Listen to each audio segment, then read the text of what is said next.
as Jonathan was saying, this is a pretty exciting day. Yes, I mean, the last free election, if you like, was back in 1960. There was a military coup in 62, and there has been no free and fair election since. There was a by-election in 2012, which allowed Aung San Suu Kyi and some of her colleagues to get into parliament. This is the first time it's really been a national election. So it's a major change, and for the first time you can actually have a free debate, and you can have candidates contesting, you can have a media which discusses the issues, these kind of things. So in so many ways it's a major step forward.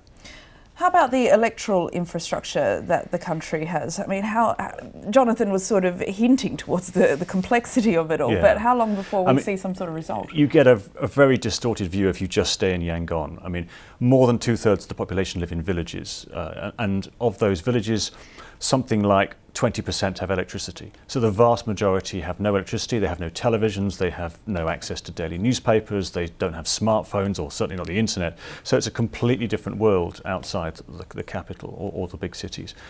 Some areas just take literally days to get to because the roads are so bad. So we won't know how voting has gone in these areas. It'll take a long time for the results to be sort of collated and counted and phoned in, or however they're going to get the results in.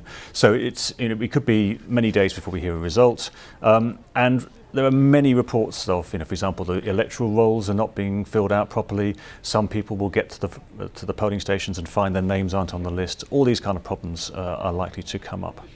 You touched there on the city-rural divide. I mean, without resorting to sweeping generalisations, but we're talking about vastly different attitudes and vastly different levels of income and education. Mm-hmm. Yeah, and ethnic issues will be a major deciding factor in this.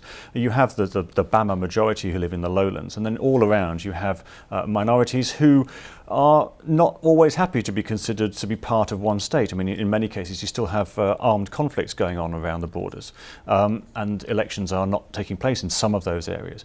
And you have people that will vote for local minority parties based on ethnicity, but not based on whether or not they like Aung San Suu Kyi or not, based on their more traditional loyalties, which means that after the election all these small parties may be in positions to actually do deals with either side, and could end up doing a deal with the current governing party and keep them in power. You brought up Aung San Suu Kyi. It's hard to talk about Myanmar and politics without talking about her. She is barred from the presidency. What would be her next move if the NLD does indeed do well as expected? Well, I mean, that's a big if, of course. As Jonathan was saying, they will need to win at least 2/3 of the vote in order to win a simple majority in Parliament because of the way the seats are occupied, a quarter of the seats occupied by the army.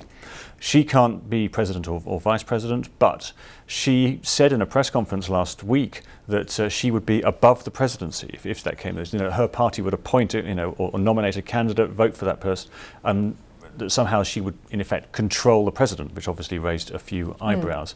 But there has been a previous figure, the previous Speaker of Parliament, a man called Shui Man, and he was seen as moving closer to Aung San Suu Kyi and possibly positioning himself to be the president after these elections if the numbers went his way.